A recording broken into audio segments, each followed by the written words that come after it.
asato ma sadgamaya tamaso ma jyotirgamaya mrityurma amritangamaya abir maidhi rudro yatte dakshinang mukham te namang pahi nityam. Om Shanti Shanti Shanti. O Lord, lead us from the unreal to the real.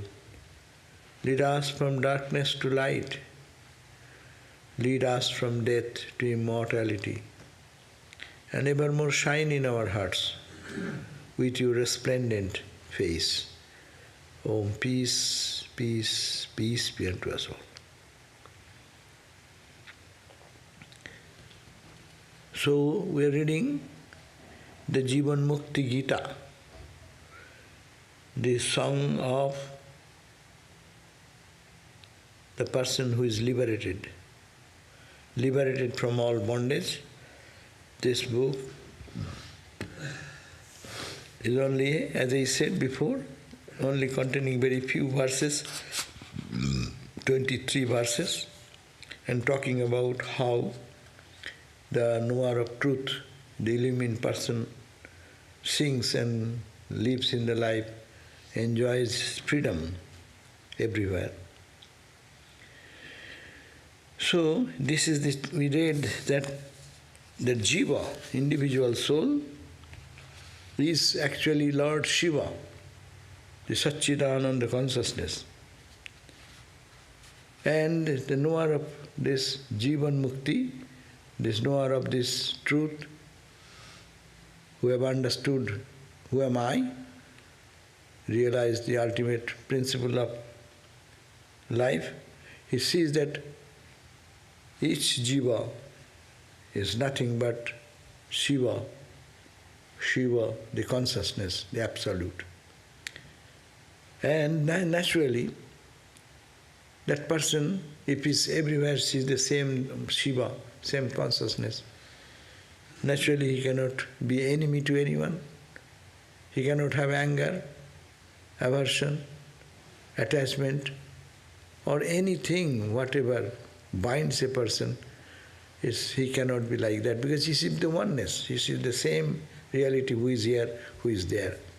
As we do not hurt ourselves, because my hand and my feet, or my tongue and my teeth, if they do something wrong, I don't punish the teeth to bite the tongue, because I know tongue is mine and teeth is mine. When you are walking, left leg, some turn this way, that way, and you fell on the right arm, you don't punish the right arm or the left leg, why it was turned like that, because it is me, my leg, my arm. So he who sees the oneness in all, that Jivan Mukta, that is the person who is liberated in freely moving in the world while alive in the body. Not transcendental experience in samadhi, but when with eyes open, moving in the world, then that person does not feel that anyone is enemy to him. And he becomes a friend. Nirvairah sarvabhutanam. We read the other verse in the 11th verse the other day. It says that Jiva, Shiva, he will understand this individual soul is nothing but that cosmic, part of this cosmic spark. Individual spark is a part of the cosmic light. When one understands like that, he becomes a friend to all, Sarva Bhutanam, and he has no enemy. And if you see such person, you know that person is called Jivan Mukta. Yes. So how does the Jivan Mukta correct people that are doing something wrong. Like, for example, the people in the Ramakrishna mission, they see their attendant doing something wrong, but they seem to express anger. That's what my question is. That is a different purpose for that correction, for their unfoldment of their divinity. Not allowing anyone in his whimsical way is a showing love for that person, rather to guide him to the path of illumination. So that is the training, and they have no self-interest. So he is not talking from any personal, what you call, gain. Oh, there is something, I will gain by this saying. If I don't say, I lose something. No sense. Out of love they do, but expression is different. And it is necessary. Because why do we meditate then? We are training our mind. Let the mind go anywhere. So many lifetime it went on. Now your teacher teaches you, or you learn that mind to be controlled this way, put focus here and here. What are you doing? Why are you doing that? Because it is for the good of the individual who is thinking, I am this body-mind, how that body-mind can be improvised in a way that it will lead towards the self-illumination. So there is not with the sense of enemy or sense of someone who is stranger, not that. Brother, Swami Asheshananda, Swami was very Holy Mother's disciple, but he was in Portland. But when anyone goes to him, he will get good scolding. And such a scolding, but they know Swami does not mean anything. And then, if someone goes and Swami is not scolding, they feel, what is the wrong? It is said that the holy people, when become angry with you, they have a purpose. And it is not by his own will, by cosmic will it works. For the improvement of that person needed. But everyone is not a Jivan Mukta. So everyone should not take this argument and do whatever they like, saying that I am correcting you. Correct yourself. Doctor, heal thyself first. No? So everyone wants to heal everyone, but the question is that first you have to heal yourself. So a knower of truth should be first self-discipline and correcting. This is the correcting idea. Anadi varti bhutanam. When the Bhuta, the created being, have been started their journey, we do not know the time when it started. This Jiva, whom you see moving from one life to another life, to another life, another life, they are nothing but Shiva, the consciousness, the absolute, which is auspiciousness. And if he sees that this everywhere, there is no enemy for that person. Nirvaira, Sarvabhutanam. That means that person does not have any enemy in men's mind. What they do, they do. They don't keep any grudge. They don't carry anything. But our problem is we carry those things. There is a difference between a person of illumination and non-illumination. Person of illumination may scold, may be angry, but they have no impression, they don't carry anything.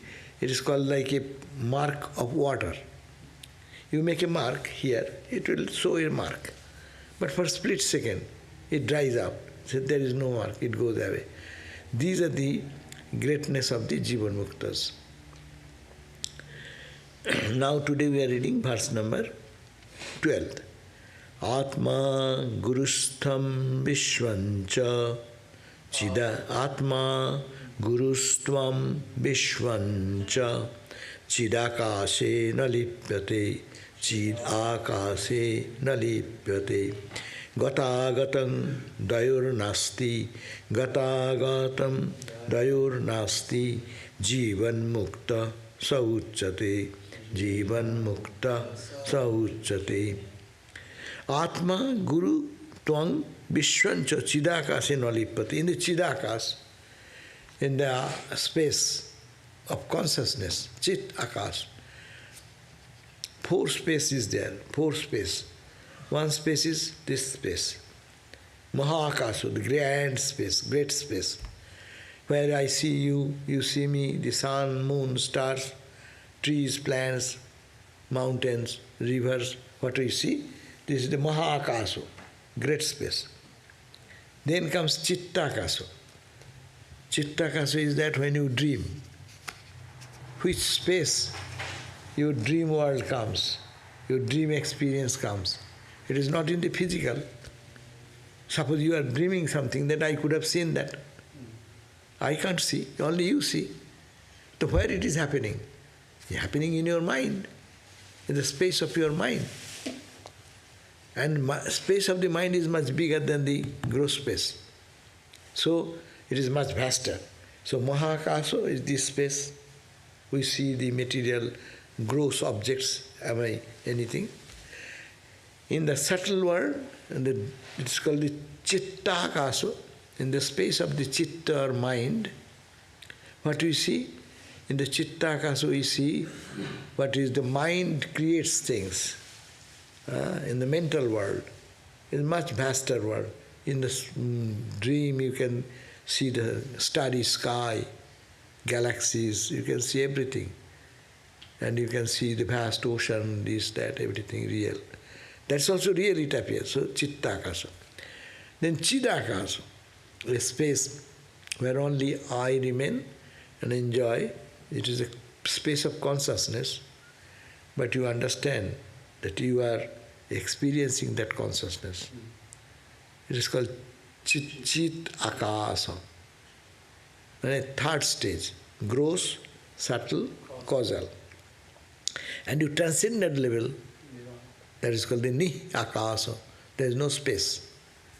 It is called the Nira Akasa. And that means there everything is gone. You, even who is thinking, who is a human being, who is a jiva, jiva is lost. In a subtle person, in the gross, jiva is holding this gross body now. This will go. Then jiva as subtle body, that will also go. Causal body, last trace, I, that will also go and it merge into that cosmic consciousness. So these are the four space. Here they are saying, Atma Gurustvam Vishwancha Chit Akase. They are in the space of the consciousness. In the space of consciousness, Atma is there, and that Chit, that Akasa, the space is consciousness space, and it becomes, Atma becomes like that.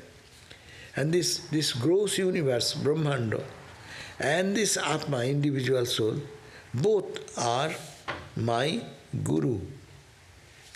Because they lead me beyond. Why? I learn from them. In the space of consciousness, absolute consciousness, our awareness is there. So I am there, my Guru is there, this world is there, or everything in the consciousness. So I learn from them. What do we learn? We learn that they are there, but they are not attached. They don't hang on. Like the water on the lotus leaf. Water is there. It appears that water is there in the cosmic space. Ananda, that space of the Chidakasa. But they are not attached to anything. They are there, but they are not there. So detachment is I adore the aspect of detachment. And the Jivan Mukta, there is no distinction between them. Whether it is a consciousness or it is their manifested universe, there is no distinction between them. Because they are detached. Therefore, it is only one. He who has understood this, he is called a Jivan Mukta. That means we have understood that though we see all this seemingly diverse universe, but they are in the ocean of consciousness, but they don't get attached to anything. Like, the ripples and waves and bubbles on the surface of the ocean. No? They are on the ocean, but they're detached. They are here, they are there, they dissolve. It is not a distinctive identity there. Therefore, it is called, we can learn this detachment. And one Jivan Mukta is we who have learned that everything is there, but I am not connected with anything. This manifested universe of the subtle world and the causal world, in these three worlds, all remaining on the surface of on the foundation of the infinite ocean of consciousness, Satchidananda, Brahman. But this existence is there, but they are not attached to anything. So one Jivan Mukta is you who sees that everything is there, I am there, you are there, the world is there, they live, eat, sleep, interact, but they are never attached to anything. So much value is given on the idea of detachment. Detachment is freedom. Actually, detachment is freedom. If we look at our life, wherever there is attachment, there is suffering. Because anything happens to the object you love, you will be affected. You will feel bad. With the object of love, if something good, you are happy. If anything happens there, you become unhappy. But you have no connection, physical connection. When you die, what is the connection with anyone? Excepting some mental connection, no? Physical connection, mental connection. But these connections all are fictitious. It is temporary, for the time bound. Suppose we have how many friends in our life from our childhood till this age, no? But you are connected more with somebody, more friends came in your life, they went away. Even you forget their name even now. After 30 years you remember, oh, what is that friend? He used to do that, we used to interact so much, no? That means we have no connection ultimately. But we, in our ignorance, we get attached to that. Therefore, get attached to the consciousness. Not to, again, the same. We are reading that Bharat, the story of Bharat and the deer. He loved the deer. There is no problem in loving the deer. But he is not Jivan Mukta because he is not loving the deer minus the consciousness. If the consciousness was the background of the deer, then he will love the deer, okay, as consciousness. And that will not bind, because consciousness is infinite. That consciousness is here, that consciousness is there. It's here, everywhere. So the attachment happens today. In water gets muddy or messy in a small pool. In the ocean, there is no muddiness because it's vast. So when we see the vast background of each one, your background, my background, everyone's background is infinite. If you see that and learn love, then that love will not do any harm because you are penetrating the external coating where we get stuck, and you're penetrating that and entering into the inner realm.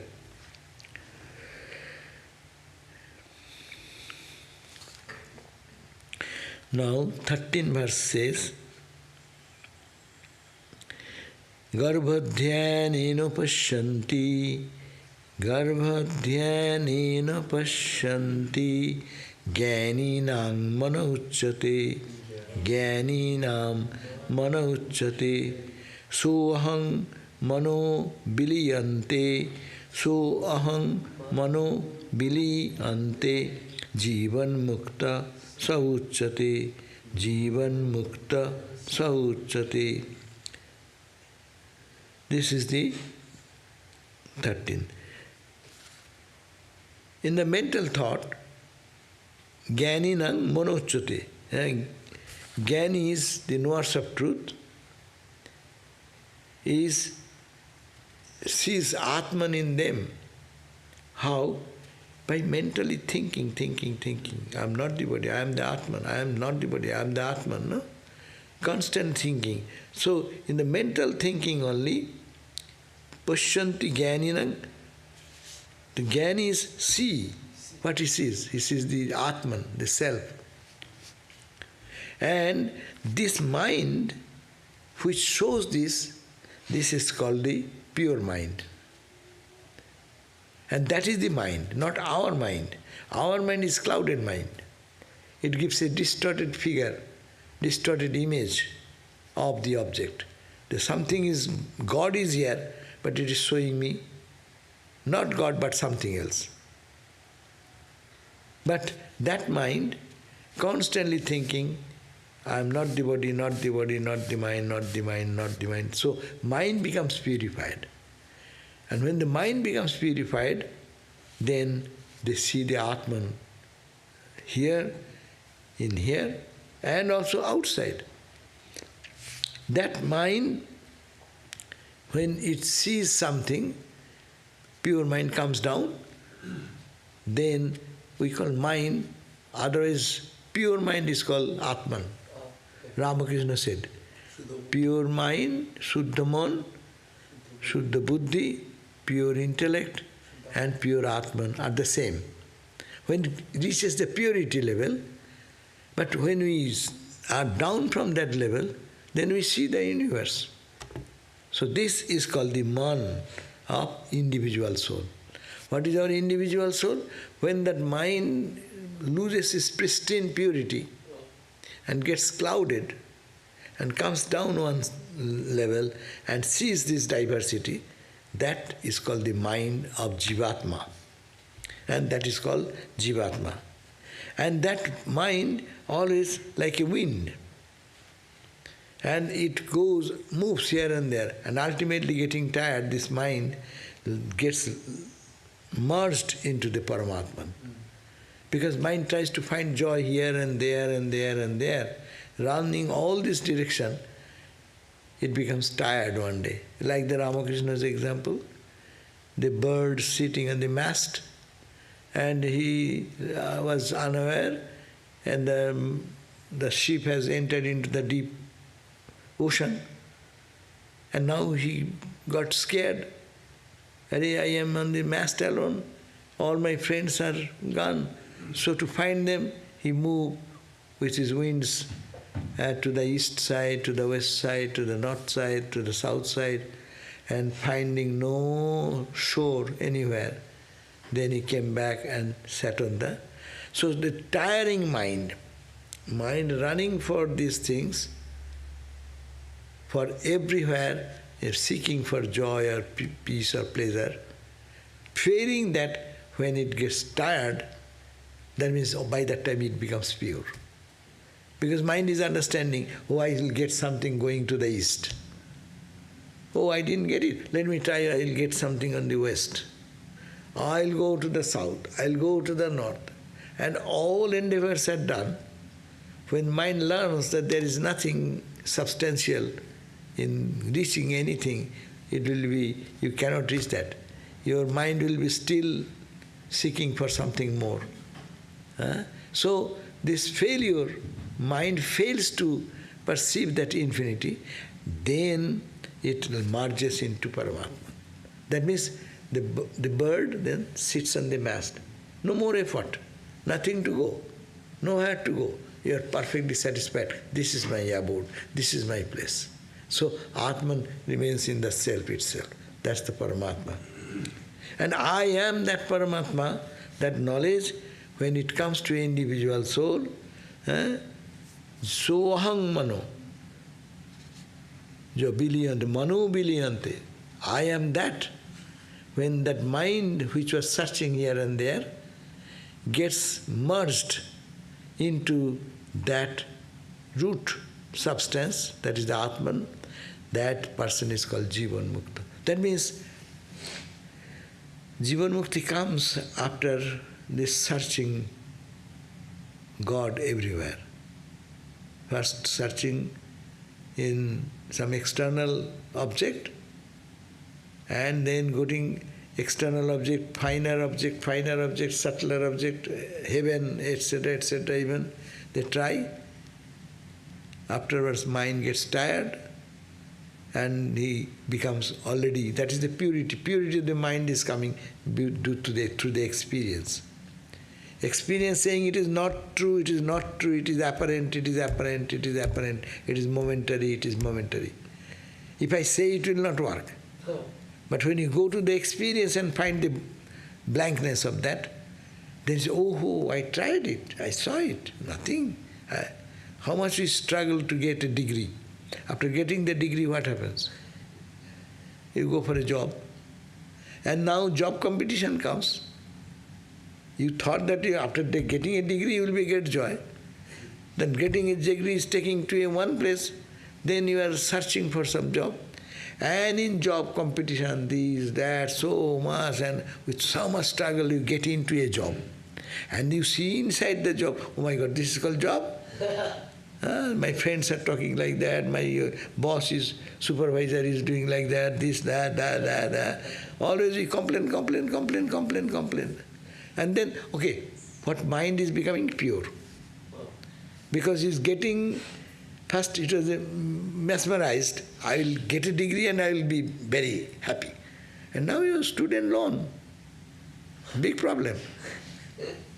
You studied well, you get a degree, but you have already incurred so much loan. And some whole life it is a problem to pay the loan. So now you see, so mind says, oh, I tried this is the problem. I tried this is the problem. I tried this is the problem. This mind is becoming pure. Getting the experience. So it is not wrong to get experience. But intelligent person can see others and learn from others' experience that they are frustrated. So what will happen to me? Very special? No, you try. If you think it will be not happen to you, only it has happened to the other people, hundreds of people, then this effort will ultimately teach us that it is all temporary, it is all fictitious, and we are running after something which is not true. Then mind becomes pure, then mind will run towards the truth. And when mind runs towards the truth, gradually, it sees the inner light and that joy and peace. And that person who is established in the inner peace, he is a Jivan Mukta. Right? We are Jivan Baddha. We are bound through our whole life. And they are the Jivan Mukta. They are bound while they are in the world of action, talking, eating, sleeping, like us, but very free to their soul. Urdham dhyanena pashyanti, urdham dhyanena pashyanti, vijnanam mana uchyate, vijnanam mana uchyate, shunyam layancha vilayam, shunyam layancha vilayam, jivan mukta sa uchyate, jivan mukta sa uchyate. Tale, what is that? Urdham dhyane, no? Urdham is that's why you think of the truth in the higher realm. How? Dhyane, no? By your meditation, when you think of the Atman, that's why people meditate here. But we say don't do that, do it here. What about here? Here also they do. But mind moves in the higher chakra. So he's saying that dhyan, by meditation, the Paramatman, who is above all this, so think of him, and in samadhi, whose vision opens up in the higher realm, they don't see the world as we see. So they are seeing from a different high platform. We see from our lower platforms, lower chakras, and the yogis are seeing the world through the higher chakra. Higher chakra means transcendental chakra even, Ramakrishna. Most of the time you are absorbed in that chakra, beyond chakra. Trying to bring the mind little bit down, and then again it goes up, no? So with that view, he roams around the world. That type of person can be described that their mind has reached a state of Vijnana. That is the Vijnana state. Jnana, Vijnana. Ajnana, Jnana, Vijnana. What is Ajnana? Ignorance. Not knowing anything is called ignorance, Ajnana. I do not know about God. That's ignorance. I now know by reading scripture, reading this book, reading the commentary of Shankara or whatever authentic people. I know something. It is called Jnana. And now you feel, experience that. That is called Vijnana. How it happens? After experiencing, you come down. That is, Jivan Mukta person can be Vijnana. Yeah. You must have samadhi. They must have the experience of that highest. Mind has merged into the cosmic consciousness, and then from there, when he comes down, he sees the world differently. And that is called the Vijnana state. Vijnana, see, no, that's why it is very difficult to say what is the ultimate philosophy. Ultimate philosophy is the seeing the divine everywhere. And Vijnanis or the Jivan Muktas, they live in that conscious state of Vijnana state. Because after reaching there, when they come back, as I said, mind becomes so pure. By practice, it has become so pure. They see through this universe of diversity the truth behind also. Two things simultaneously they see. We see, as is the example of the Upanishads, we see the ring or necklace, but we don't always be aware of it is made of gold. One gold everywhere. Names of the ornaments are different. So names are many, but one ornament running behind that is the consciousness. So that is only happened to a person of Jivan Mukti. Their mind is so pure by the process of cleanliness, cleaning the mind every day. So it is to be done by dhyana. Here you see, by meditation, who can identify or think that I am that Atman beyond time, space, causation. Meaning that up above the mortal world and mortal thinking. And then, at the state of samadhi, he attains a vision, a spiritual vision, spiritual eye, that we call the third eye, you know. We say that all the gods and goddesses in Hindu religion you will find, they show there is a third eye. Here is an eye. Third eye means we see these two eyes, this world. But the third eye means eye of wisdom, eye of knowledge. Actually there one eye does not develop. We didn't see one eye came in Ramana Maharshi's forehead. We don't see in Ramakrishna. We don't see Vivekananda with a third eye here. The third eye means intuitive eye. Eh? Mother Kali, yeah. When Mother Kali is seen, whether she uses that third eye or I do not know. But we, yes, Mother Kali, Mother Durga, they depict a third eye, meaning they don't see us the same way as we see. They see it is me only. So, is there a third eye in the subtle body? Third eye means intuitive eye. Intuitive eye.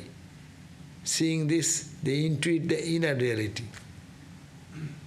Third eye does not mean this eye is only sensory organ, no. It gives some knowledge. So that knowledge comes from, they say it is from here, but they are indicating that it is higher realm.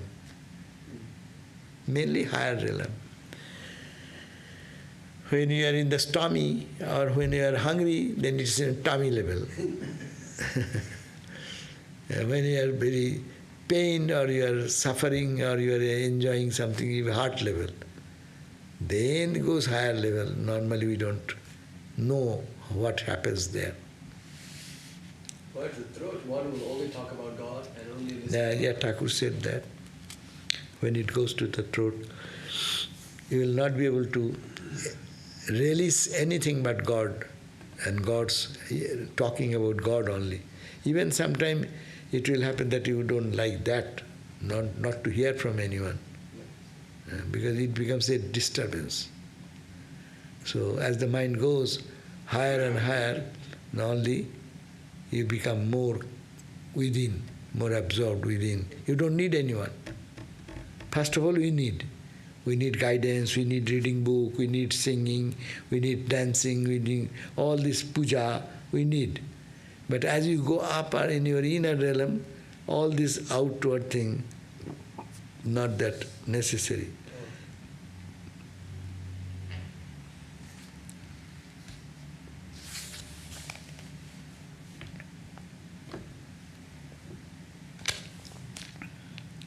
So the mind of that aspirant who is practicing, ki holo dekho. They check in your streaming. Something has happened.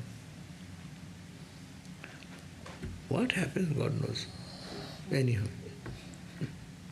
But what is love genitals?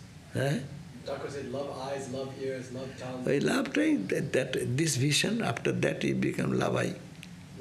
He says ears, nose, tongue, genitals, all different organs. Everything, it becomes divine, everything divine. There are the different ways to see the world. To the eyes you see God. In the ear you hear God only. In the nose you may feel the presence or fragrance of it. To the touch you feel the presence of God everywhere. That's why they say in the wind, when the wind blows, feel the touch of the divine. When the sun's rays touch you, you feel the presence of God. So then there all the senses only carry the sensation of the divine. That is this Jivan Mukta stage. So, say that spiritual aspirant's mind is called a Vijnana. And whose mind totally gets lost into it, that is the point he is in Samadhi. And that's how that person who has gone there and got absorbed becomes a Jivan Mukta afterwards. That means what we are doing, we are practicing for Jivan Mukti. We are all practicing for reaching that truth while living in the body. Our every meditation, every reading, chanting is to raise our mind to that flight, gradually purified, and which will be not attracted or disturbed or distracted by anything other than God. The God means the absolute Satchidananda. That is the state of pure consciousness.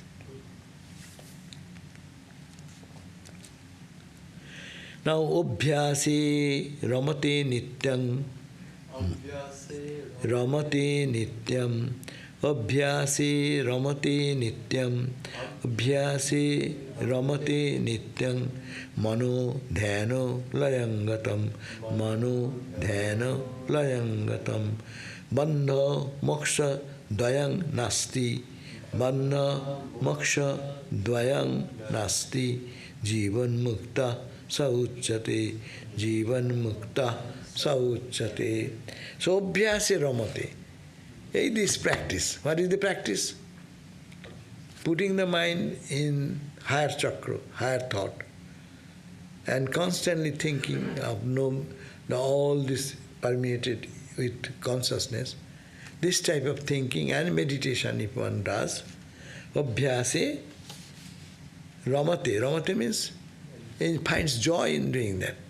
It is not only the practice, it is not dry like us. We do meditate, oh my God, I have to sit again for meditation. It is not that I am excited, oh, I'll meditate. Because like excitement is not there. Why? Because it is not bringing joy in our life.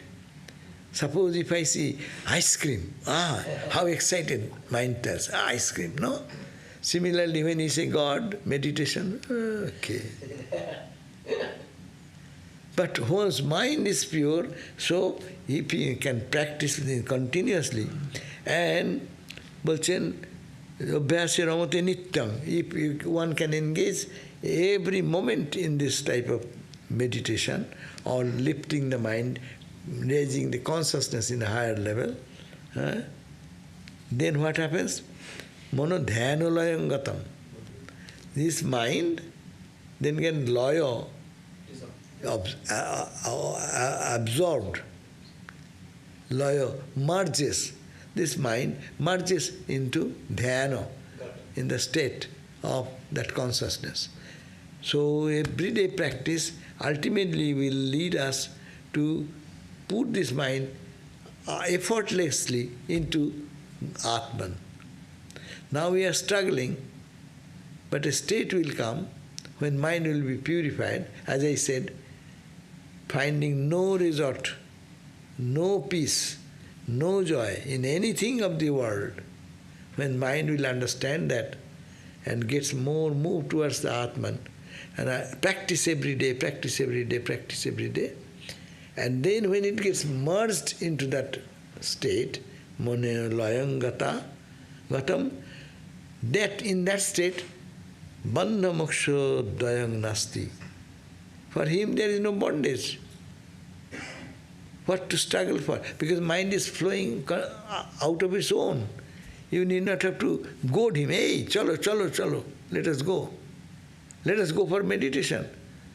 Let us go for spiritual practice. Mind need not have to be goaded for that. Mind automatically feels a pull for that. And when that pull drags him into the consciousness, then what happens? Mano bandha. There is, for that mind has no concept of bondage. So there is no question of liberation. Bondage and liberation is now, because I know this is bondage in which we are living. We know there is a state of freedom. So bandha, laya, moksha is now here.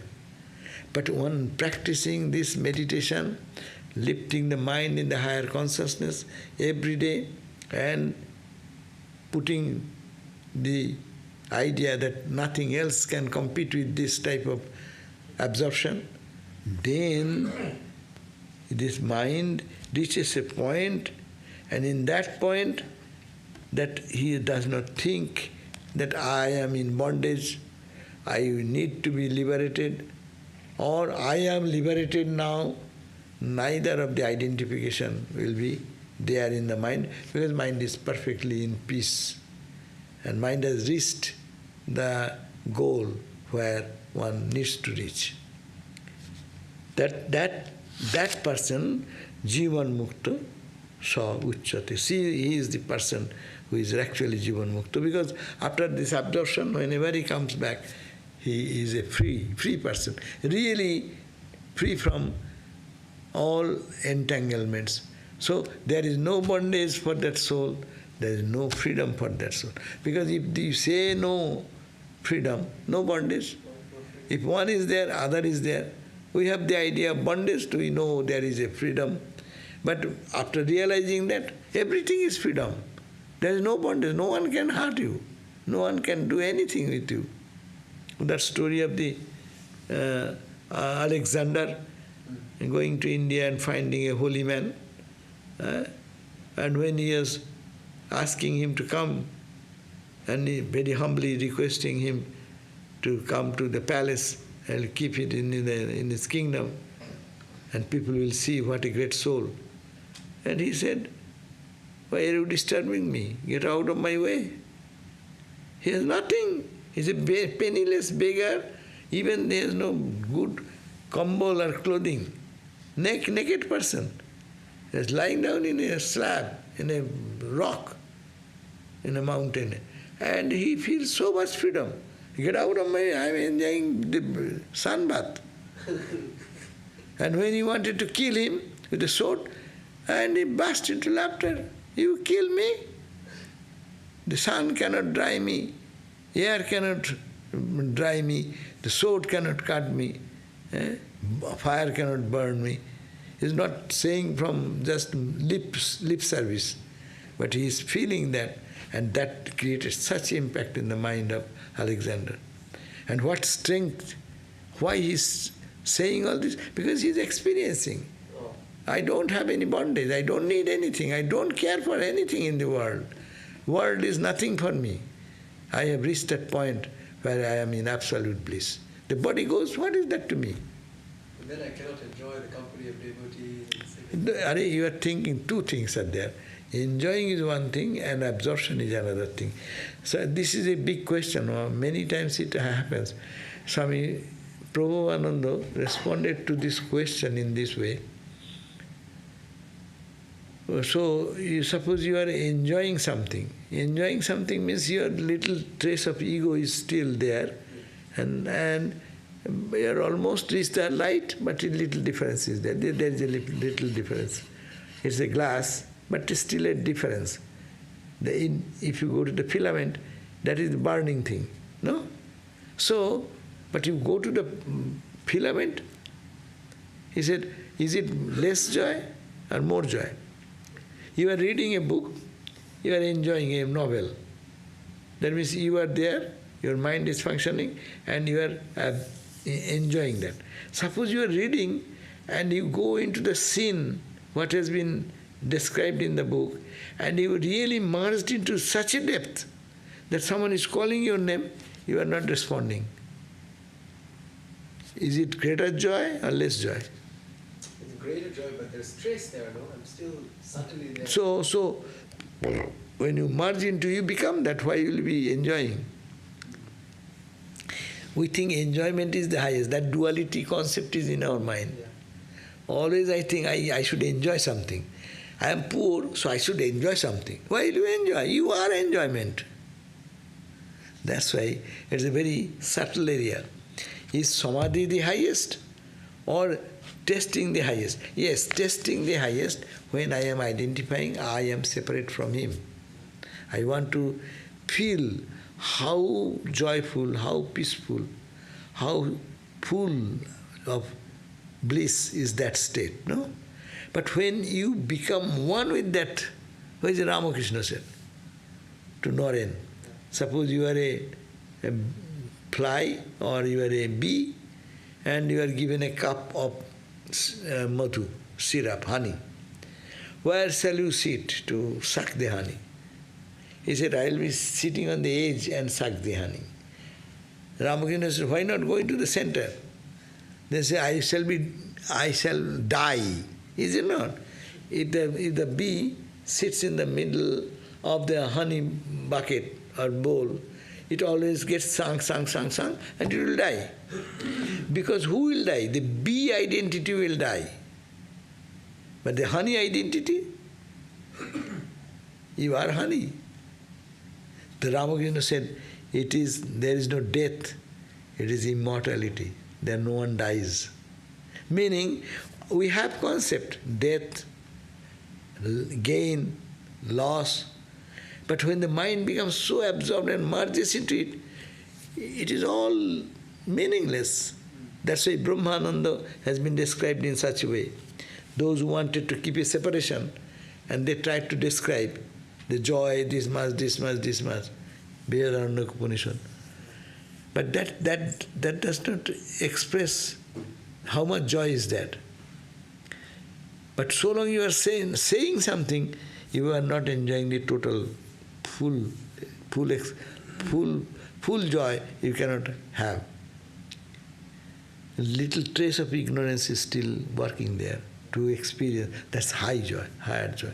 So I think this absorption is the question. If you feel from the absorption side, your total absorption when you forgot your body, mind, time, space, causation, that is the best enjoyment. Bliss is blissful? Bliss is bliss. There is nothing but bliss. But it's not blissful, it's just bliss. It's a bliss.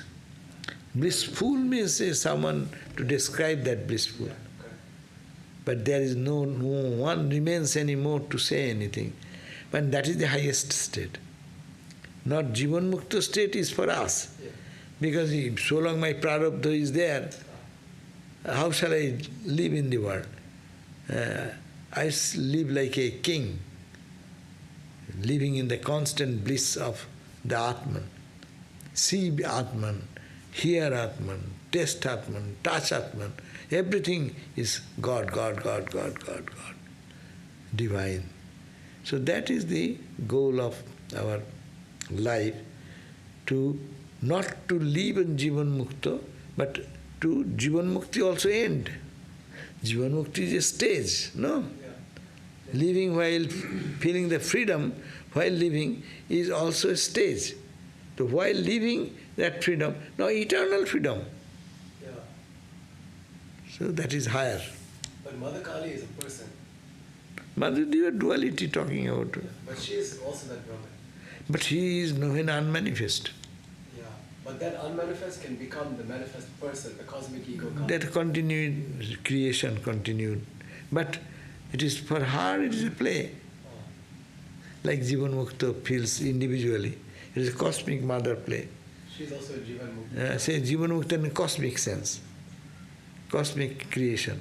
And then she'll merge, and then she'll come Oh, you too. That when she merges, it is billion, trillion, zillion of years go away, you know. The whole creation collapses. Like our whole concept of the world collapses when you go to sleep. Yeah. When you go to deep sleep, what happens? Your concept about the world, your knowledge about the world, whatever you have read, whatever you have understood, all goes where? Vanishes. But it does not. It goes sucked into the causal form. And when you wake up, again springs out. Evolution, involution. Involution is coming out. As in our everyday sleep time. Involution of our world awareness, our dream awareness, all involved. And when you wake up, again evolution. And it happens so fast. So we think that these are all real, that's why. So why doesn't she want to just stay in the unmanifest, the cosmic personality? Hey, she wants to play this way. Yeah, it's also fun. That's why Leela. There is no explanation. That's called it as Leela. Why Leela? Who will say? Okay, we end here. And if you have any question, then we can spend few minutes for that. And tomorrow there will be Medhananda Swami and his, what is his? Gospel. Tomorrow he will be reading Gospel at 7:30. Om Shanti Shanti Shanti Harihi Om Tat Sat Sri Ram Krishna Arpanamastu. So Jivan Mukti Avastha, they said today, all talking about the mind and purification of the mind. Thinking of the Atman constantly will make the mind pure. And that when that pure mind will stay in the consciousness, that is the absorption, and coming down is the Jivan Mukta. Is it Mukti, Jivan Mukta is like the full state, like you can be partially Jivan Mukta? Oh. Jivan Mukta partial. Now you can say Jivan Mukti if you make a distinction. Some people may be, as you say, for a long Brahmavid, Baro, and Boriyan, Borishta. In that sense, there may be in the depth, because how much absorption, how long they were in that state. They can. Suppose you stay in one place for 1 month, and you go every day, walk here and there and there and there. Yeah? You can give a description of that place, no? The place remains the same. But you stayed there for a longer period, and you are inquisitive to know everything. You come back, you can give a better description. Someone goes for 1 day, and he also quickly visits the places. and comes back. His description will be little different, but though primarily they will talk about the same thing, major focus, but there will be expression-wise little different. But once you touch that ground, you never forget. That is the only guarantee. If you have, once you have touched the ground of reality, then you never will forget that experience, and that joy and that bliss will not abate us. That's why the Jivan Mukti, if they die in coma, matters little. The Jivan Mukta walking and drops then. He was walking and severe heart attack. It matters little. The body goes in anyway. He is already Jivan Mukta, so he will be ever Mukta. Jivan Mukta means who is already liberated once. See, he dies in any position, he is meditating, matters little. Not meditating, matters little. Because that inner consciousness is so dominant, as soon as the identification with the body and the external thing drops away, then that consciousness will be dominant. That's why it's called Vimuktascha Vimuchyate. There is a statement, Vimukta, they are already mukta, free, but they become perfectly liberated, not to be born again. Because if he has still desire, then how all the direct disciples of Ramakrishna and all they come? They come because by the will of God, for the good of humanity they come. They have no need of their own, but they come to Ramakrishna, saw Swami Sarvadevananda in the group of Christ. So when they saw in that company of the Christ, they are already liberated. Why they come?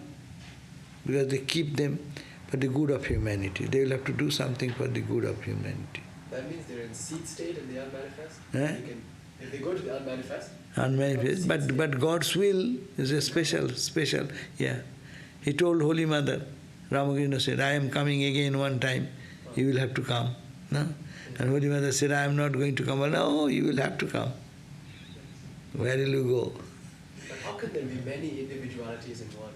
Eh? So there's many individualities. No, when she's talking, he is not many. He is in the many level. Yeah. He is a Virata level, he is a Ishvara level. Which level? They also live in different level. Virata level, or Hiranyagarbha level, or Ishvara level. Okay? No question today? Very good. Well, I am a jiva because mother makes me feel like that. Huh? But mother makes me feel like a jiva. But that's because she wants to play with me? She does not do anything. If you first you say, take the responsibility on you. I want this, I want that. That is keeping me down. Mother is calling all the time. So, one question came. Are mind and intellect different? We need to transcend both. How to transcend intellect? What you said is important. It is hard play going on, and in play we are all playmates. How long she will, if you say it is her will, then we should not have any question at all. We are players. You have to play in the role as you are being given to memorize. Those who are coming into the film world here, audition. They give you something to recite. How do you do, how your accent, how your emotions, how can you express those things, they check on, no? So this, we are all under her plan. So we are all in the land of, what you call the testing now. So we are under her will. And the filmmakers, what they do, producer, all the characters, what they will say, how they will stand, what they will react, This is written by some playwright. The producer wants a playwright to write like that. A God is here, planned that I want to go this way. This planning is before creation, that we call mother. And then she manifests herself. And in that play, we are all just one player. If we know mother is playing, so we have no responsibility. Yeah. So why we get angry? Why you get anxiety? Why you get so much tensed? Because we actually, that total surrender is a very difficult thing. The mother is doing everything. Yeah, it is only Jivan Muktas can understand by God's will. Turiyananda Swami could say, Ma, Ma, Ma, Ma, Ma.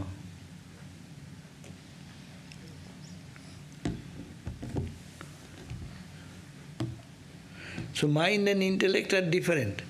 Mind, in a technical term, mind is which is indecisive, vacillating. Shall I go, shall I not go? Shall I eat or don't eat? Mind cannot decide. Intellect is that which determines, buddhi. It is called mana, it is called buddhi.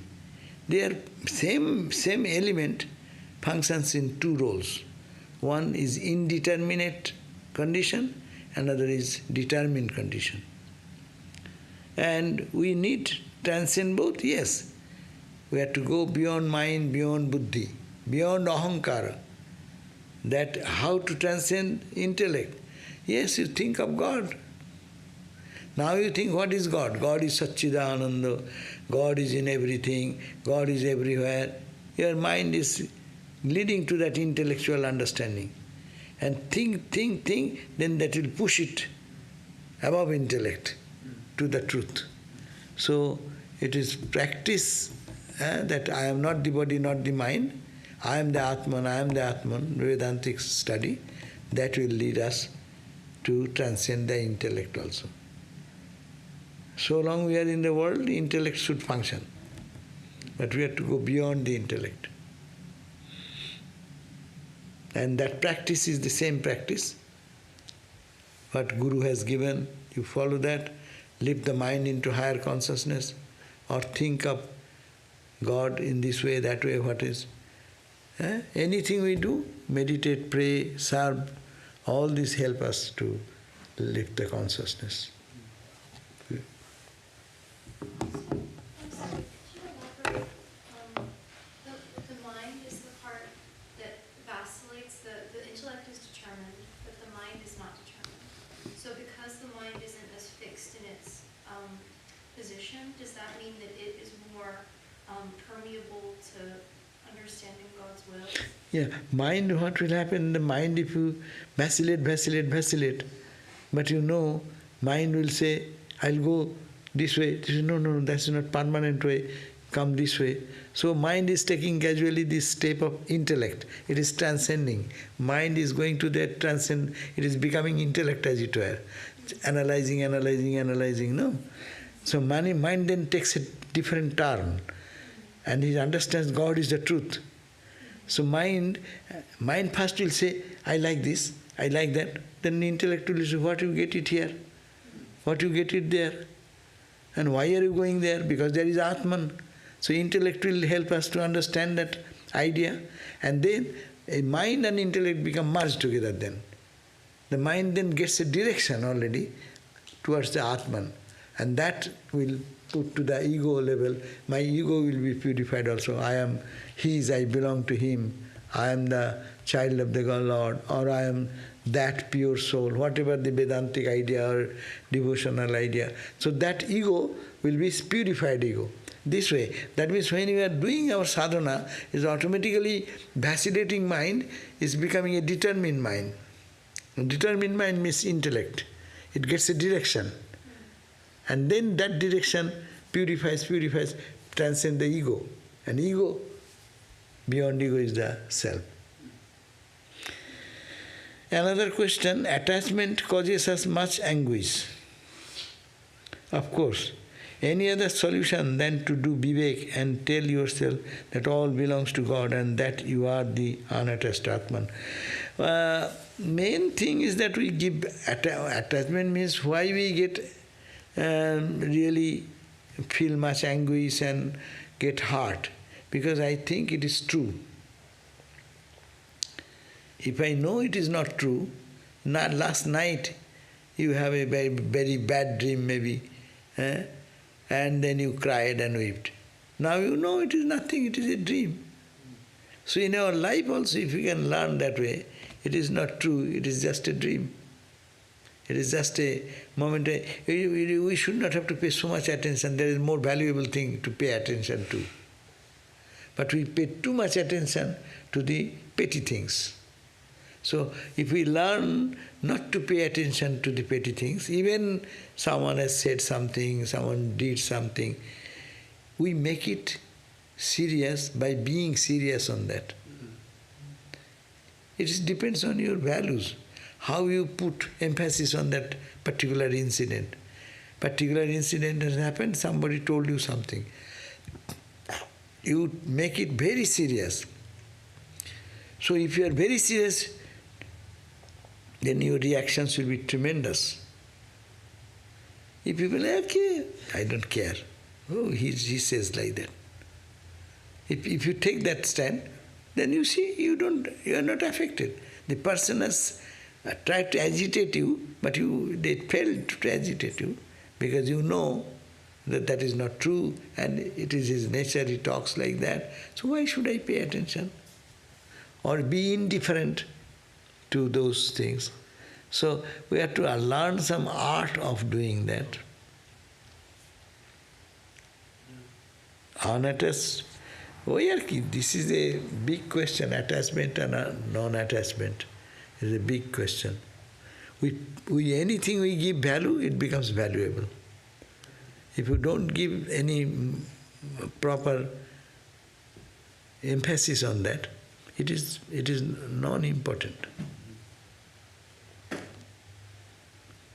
Well, if I have an inspiration to give, like say, give a lecture or talk somewhere, how do I know that is, if I want to do that, or if that's just Ma wanting to change? To stand at this state, if your mind becomes so pure and you feel that everything is Mother doing, that stand, yes, oh Mother, you're doing, so I am not affected by it. There also you are getting detachment. But you are really genuinely thinking Mother is the doer. She is the operator. You are the machine. When that's real, that feeling comes, then whatever is done, it is Mother is doing. But if we cannot keep our consciousness into that higher level, then it is I am doing, I will not do. There comes the authority upon me, responsibility on me. I don't want to do this, I want to do this. Yeah. The same thing can be solved from two state of mind. When you think God, everything is God's will, then really, if you genuinely think, then there is no responsibility for you. There is nothing good, nothing bad, and it will not incur sin, it will not incur any good merit. So, because you are not doing, really genuinely feel that I am not, it is oh Ma, you did it. It is your doing, your action. If one can really lift the mind in that level, identify with Mother's wish, then that is a state of freedom almost. Whatever body does, mind does, I am not involved at all. But if we cannot, then we have to say, I did this, I should not do this. In this way I will improve my character, improve my meditation, improve my understanding. If I don't do that way, it will pull my consciousness down to the worldliness. So take the responsibility. Okay. Om Shanti.